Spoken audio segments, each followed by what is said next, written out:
Lama sudah kita tak balik ke kawasan rumah guys. Pas kita balik langsung panen buah ini. Ada yang tahu?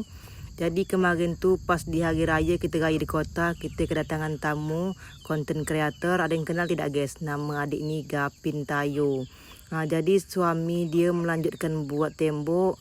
Adik Gapin ini dengan kawannya siap beraya, lanjut lagi kapan dia balik guys. Jadi mak pun ada, mak sempat juga foto dengan adik Gapin tadi. Mak di rumah, lanjut lagi balik ke rumah kakak pas malam. Itu pun anak Rio ada juga ikut mak. Dan malam-malam gini suami masih lanjut kerja guys. Mak lanjut ngonten macam biasa. Percepat cerita, kita dah balik aja tak tahu ini raya ke berapa, entah ke 8, entah ke 9. Kita singgah rumah mak sekejap aja, tidak nolong emas sebab kita nak balik. Rumah kita berserak juga guys. Rumah mak berserak juga tapi tak serak sangat. Karena adik bapak yang jagakan. Jadi pas balik kita ngemas-ngemas sikit, langsunglah kita panen buah ini guys. Ada yang tahu?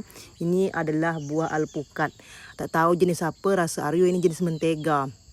Tengok dari gambar kecil padahal besar guys. Tengok buah dia betul-betul berluyut, banyak buah daripada daun. Kemarin pokok dia besar tapi kita tebang sikit kemarin tu guys. Tapi buah dia tetap lebat, berluyut macam gitu. Lanjut ajalah kita panen guys. Jadi kita panen ini nanti kita jual secara online. Tengok buah dia sampai ke bawah-bawah macam gini. Kita panen dan alhamdulillah guys, buah yang ni Aryo panen semangkuk dapat 7 kilo lebih. Jadi Aryo dengan suami jual dekat lab. Alhamdulillah diborong sama akak-akak dan abang-abang baik guys.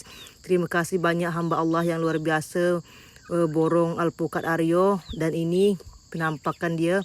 Yang atas tak bisa kita petik langsung. Jadi suami yang menjolokkan itu ada juga ison tengok kita panen. Ini kita pungut, suami yang menjolokkan guys. Lumayan besar tidak guys?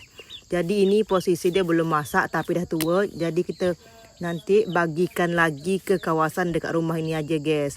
Nanti siap kita bagikan, lanjutlah kita ke kawasan mertua. Sebab kita akan openkan rumah ke-10 atau rumah Zai. Dan inilah hasil panen kita. Dan insya Allah nanti dibagikan, sudah diborong.